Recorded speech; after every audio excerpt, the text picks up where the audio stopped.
Brought to you by Oxyrich. Manikchand Oxyrich, proudly Indian.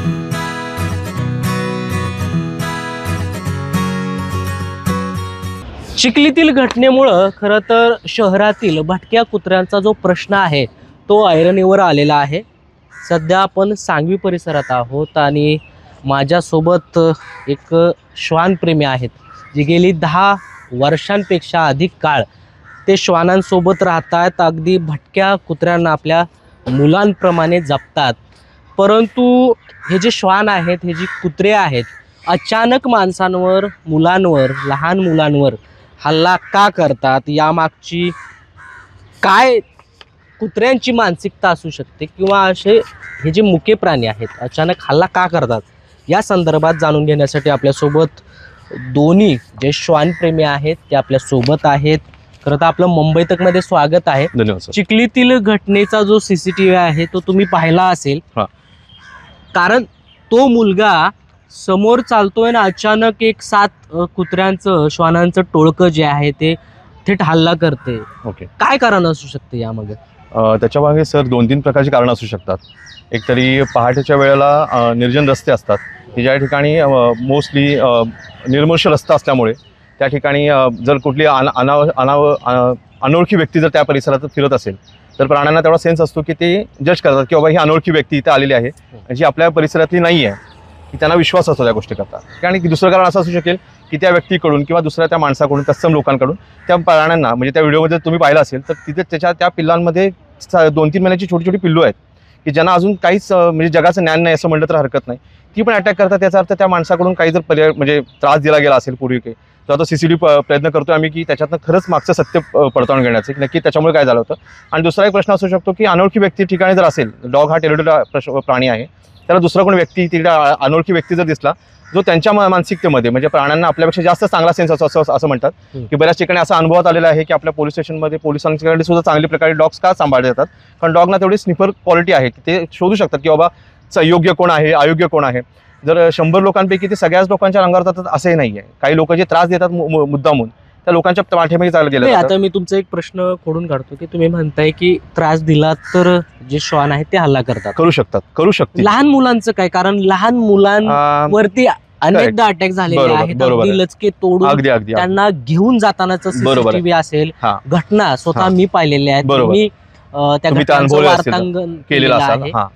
या मागचं काय कारण? याचा मागे एक मोस्टली काय आहे सर की नंबर ऑफ डॉग्स हे वाढले गेलेले आहेत सर। म्हणजे ज्या गेल्या 10 वर्षामध्ये जे महापालिका किंवा राज्य शासनाकडनं, गव्हर्नमेंटकडनं जे पैसे येतात त्याच्याप्रमाणे पूर्ण त्याचं इम्प्लिमेंटेशन केलं जातं, नसबंदी पूर्ण क्षमतेने केली जात नाही, त्यामुळे नंबर ऑफ डॉग्स वाढलेले आहेत। राहिला प्रश्न महानगरपालिका नसबंदी करत नाहीये ज्या क्षमतेने केली पाहिजे। जर आपल्याकडे डेटा जर पुणे आणि PCMCचा बघितला, जे महापालिका सांगते की आमच्याकडे 10 लाख कुत्रे आहेत, 20 लाख कुत्रे आहेत, जर आपल्याकडे जर आपण बघितलं डेटामध्ये तर त्याच्यामध्ये वर्षाकाठी 3000 आणि 4000 डेटा आहे। म्हणजे 10 लाख डॉग्स कुठं आणि 3000 डॉग्सचं ऑपरेशन कुठं, हा जर तुम्हाला तफावत जर फरक कळली म्हणजे याच्यातून भ्रष्टाचार होतोय, तो भ्रष्टाचार झालेलाच आहे ऑलरेडी। आणि त्यासाठी आम्ही वैयक्तिक पातळीवरती अधिकाऱ्यांची बैठका घेतोय, रिक्वेस्ट करतोय, लोकप्रतिनिधींना म्हणजे आमदारांना, खासदारांना आम्ही निवेदन दिलेलं आहे, पण अजूनही कोणीही त्याच्यावरती प्रॉपर ॲक्शन घेतली नाही। आणि काय होते की या सगळ्यामध्ये ज्या डॉग, म्हणजे आम्ही श्वानप्रेमी हा म्हणण्यापेक्षा आम्ही प्राणी मित्र असं म्हटलं तर जास्त योग्य पडेल, कारण आम्ही फक्त कुत्र्यांसाठीच नाही विचार करत आहे। जर सभोवतालची भटके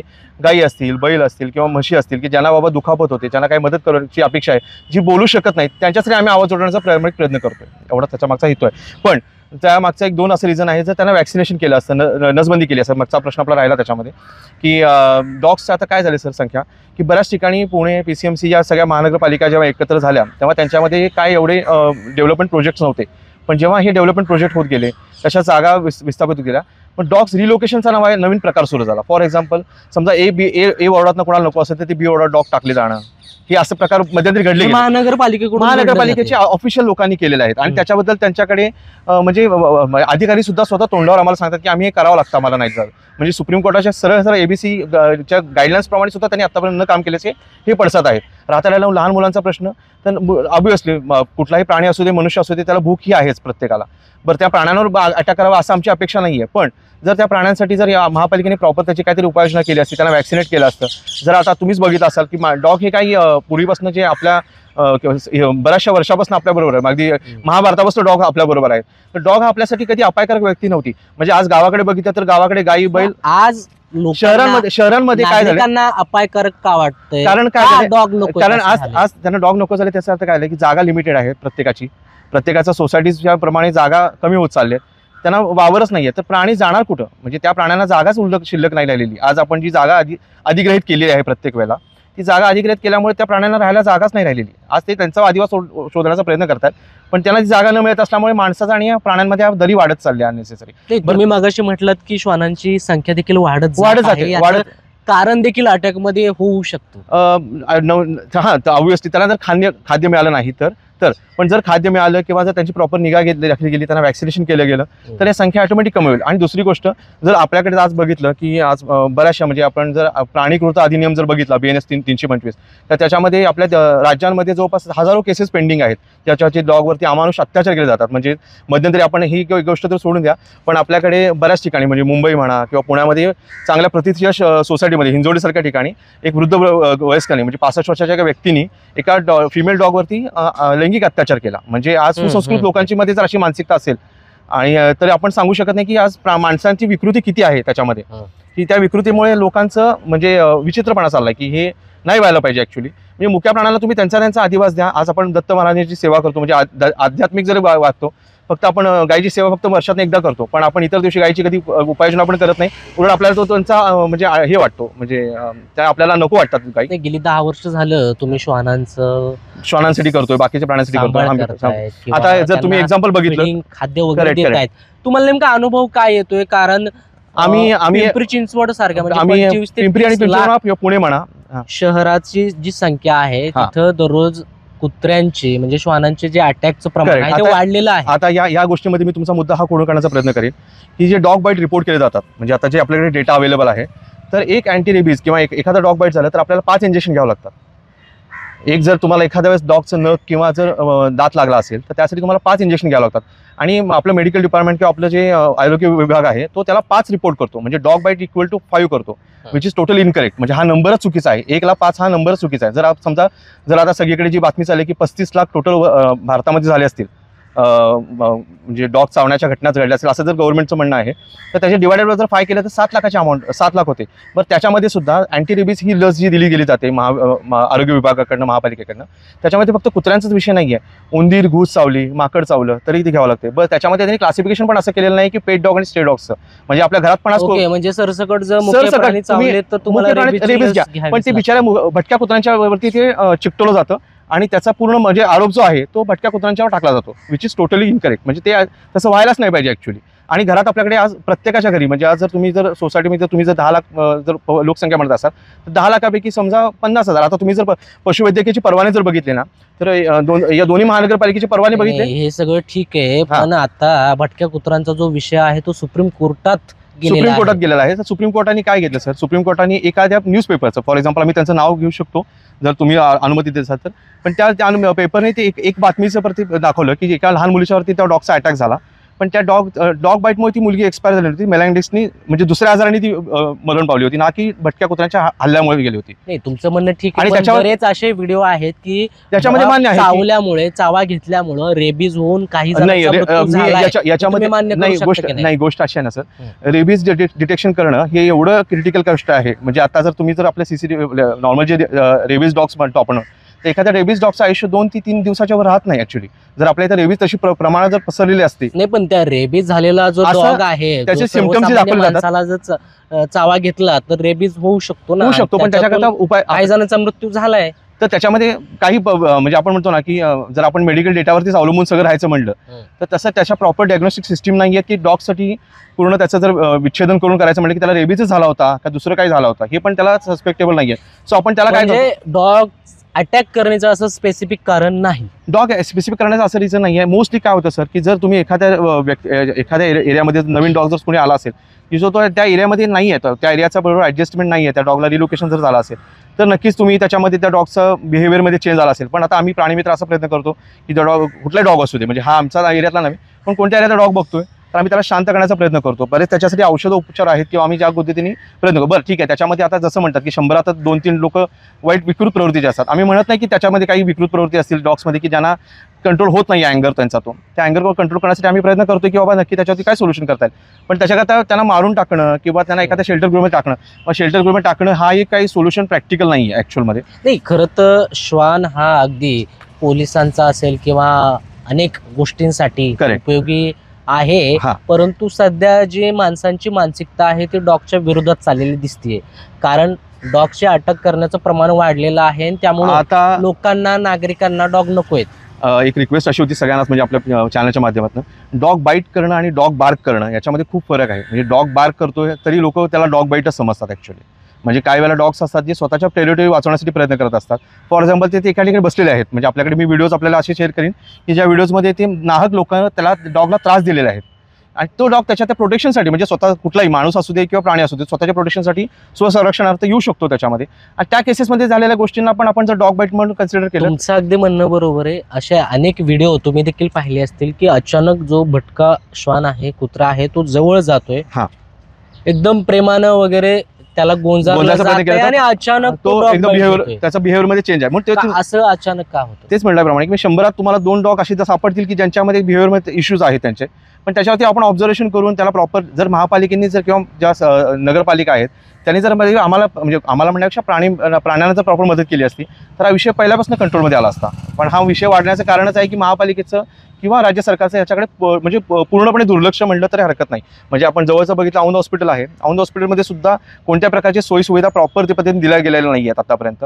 प्राणीमित्र म्हणा किंवा प्रॉपर थोडेफार एनजीओ मला एक सांगा, महानगरपालिकेच्या हा. रुग्णालयात किंवा जिल्हा रुग्णालयात हा. रेबीजची लस उपलब्ध आहे किंवा नाही, dog चावल्यानंतर, बाईट करेक्ट. घेतल्यानंतर आता यासाठीच म्हणलं काही औषध गोळ्या उपलब्ध आहेत? औषध गोळ्या उपचार उपलब्ध असतात पण त्या एकदम एक्स्ट्रीम कंडिशनमध्ये, म्हणजे बऱ्याच ठिकाणी त्या इझिली अवेलेबल आहेत असं पण नाही आहेत. म्हणजे काही ठिकाणी मोठमोठ्या जिल्हा रुग्णालयात त्या अवेलेबल असतील पण त्याच्यामध्ये सुद्धा त्यांची अशी काटछाट होती की ते समजा 10 ml ची वायल असेल तर ते 1 ml ओपन करण्यासाठी, म्हणजे एखादा डॉग चावला असेल, एखाद्या व्यक्तीला चावला असेल तर त्यासाठी ते पूर्ण ओपन करत नाहीत. म्हणजे असं त्यांच्याकडनं काही प्रकारे उत्तर आलं गेलं आम्हाला की बाबा जेव्हा 10 लोक येतील तेव्हा आम्ही ती वायल ओपन करू. म्हणजे असा प्रकार आम्ही पेपरमध्ये एक न्यूज आलेले आहेत ॲक्च्युली.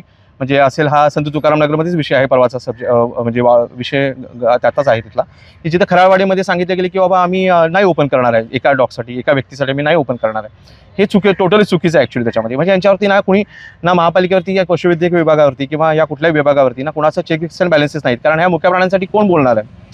कारण आज कोण बोलायचा प्रयत्न केला तर आज त्यांना हेटाळणी केली जाते. म्हणजे आम्हाला प्राणीमित्रांना हेटाळणीने ऐकून घ्यावं लागतं की आम्ही प्राणीमित्र आहे, म्हणजे आम्ही प्राण्यांसाठी काम करतो, ह्याचा अर्थ त्यांना ते वेगळ्या पद्धतीने वाटतं. म्हणजे आमचा हेतू त्यांनी असा आहे की माणसाच्या आणि ह्याच्यामध्ये कोणालाही त्रास व्हायला नको. म्हणजे आम्हाला ही अपेक्षा आहे की माणूस तर महत्त्वाचाच आहे त्याच्यामध्ये, पण प्राण्यांनाही त्रास व्हायला नको आणि दोघांनाही ते सुसंस्कृतपणे एकत्र राहावेत, हीच आमची माफक अपेक्षा नाही, आहे. आता डॉग असतील किंवा सर्वसामान्य नागरिक असतील किंवा भटके कुत्रे असतील, यांनी सामंजस्याने राहण्यासाठी कुठला महत्त्वाचा दुवा महत्त्वाचा? करेक्ट. आता याच्यामध्ये असं आहे, तुम्ही वॅक्सिनेशन करून घेणं प्रॉपर, गव्हर्नमेंटने त्यासाठी सपोर्ट करणं गरजेचं आहे. कोणी? महापालिकेने ARVने डॉगचं ARV अँटी रेबीज वॅक्सिनेशन असते, जे त्याच्यासाठी बजेट ही सँक्शन आहेत महापालिकेची. करते की नाही महानगर? नाही करत आहे. ऑन ग्राउंड गेले 4 वर्ष झाले कुठल्याही डॉगसाठी त्यांनी ऍक्टिव्ह पार्टिसिपेशन नाही केलं. प्राणीमित्र स्वतःच्या पदरमोड करूनच गोष्टी हे करतात सगळ्या गोष्टी. म्हणजे हे पदर सगळं, म्हणजे जो काय खर्च झालाय फिडिंगचा म्हणा किंवा काय म्हणा, आज गव्हर्नमेंटकडे सगळं आपण स्टॅटिस्टिक्स काढा सुप्रीम कोर्ट. तुम्ही ती लस म्हणताय, महानगरपालिका देत नाही. त्यांनी म्हणतात जेवढे डॉग्स आहेत जे तुम्ही वॅक्सिनेशन करून घेण्यासाठी गव्हर्नमेंट सँक्शन करतं फंड्स, पण दिले गेले जात नाही. किती फंड्स वगैरे काय? जर महापालिकेच्या अंदाजाने बघितलं तर ते वर्षाला 1 करोड ते 2 करोड जातात. बर. आणि ते खर्च होतात पण ते दिले गेले जात नाहीये ऑन पेपर, ऑन ग्राउंडवरती. आणि हे माहिती अधिकारामध्ये जातं फक्त, माहिती अधिकारामध्ये दिलं जात नाही, होत नाही. आणि त्या भ्रष्टाचार म्हणण्यापेक्षा त्यांना त्याची इच्छाशक्तीच नाही आहे म्हणजे मदत करण्याची. जर आज महापालिकेची इच्छाशक्ती असती किंवा कुठल्याही याची राज्य शासनाकडनं जर सपोर्ट मिळाला असता तर हा इश्यू झाला नसता. जो स्टे डॉगचा इश्यू म्हणतात लोक, तो इश्यू क्रिएट नाही झाला असता ऍक्च्युली. तो इश्यू करण्याचं कारणच आहे महापालिकेचं अनागोंदी कारभार किंवा सगळ्या समाजाचा अनागोंदी कारभार आहे त्याच्यामध्ये. फीडिंग पॉईंटच्या संदर्भात जर फीडिंग केलं तर डॉग ॲग्रेशन नाही होणार आहे त्याची. अच्छा, म्हणजे त्यांना वेळेवर जर खायला वेळेवर राहू दे ऍटलीस्ट. तर अटॅक आता अशा झाल्यात की लोकांना असं वाटतं की नाही ते कचरा कोणती ते खात असतील किंवा जगत असतील. सर्वसामान्य माणसाला म्हणा, प्राण्यांना म्हणा, 2 वेळेचं नाही राहू दे, 1 वेळचं जरी मिळालं तरी माणूस शांत समाधानी राहतो. पण त्याला मिळतच नसेल तर ते काय करतील बरं. ते खाण्यामुळे अटॅक होत नाहीये. प्रॉब्लेम हा आहे, सगळ्यांना वाटतं की खाण्यामुळे अटॅक करतात, असं नाहीये. काय वेळेला त्या ठिकाणी म्हणजे परिस्थिती अशी तयार झालेली असते की त्यांना कंट्रोल होत नाही तो अँगर त्यांचा. आणि रिलोकेशन आणि भूक ह्या 2 गोष्टी चुकीच्या घडतात पूर्णपणे, ज्याच्यासाठी समाजाने एकत्र येणं गरजेचं आहे ॲक्च्युली. की बाबा समाजाने एकमेकांनी सांभाळून घेणं गरजेचं आहे. कारण आज आपण असं म्हणतो की एखाद्या बाजू जर खराब असेल तर ती आपण बाजू टाकून देत नाही, आपण त्या बाजूवरती वर्किंग करतो, ती सोल्युशन काढतो त्याच्यावरती, जे करून कुणालाच त्रास व्हायला नको.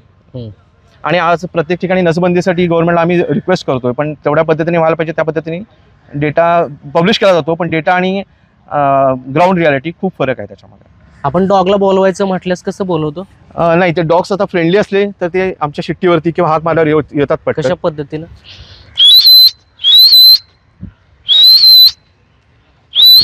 ये नाही घाबरत नाही.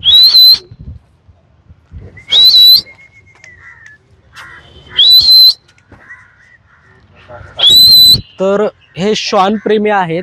खरं तर चिखलीच्या घटनेनंतर भाटक्या कुत्र्यांचा जो प्रश्न आहे तो समोर आलेला आहे. पिंपरी चिंचवडमध्ये सध्या 25 ते 30 लाख लोकसंख्या असल्याचा अंदाज आहे आणि त्यानुसार दिवसाला श्वानांचे जे अटॅक आहेत, जे डॉग माणसांवर अटॅक करत आहेत, त्याचं प्रमाण देखील अधिक आहे. परंतु हे गेले कित्येक वर्ष झालं या भटक्या कुत्र्यांना चारा, पाणी, अन्न सगळं देत आहेत.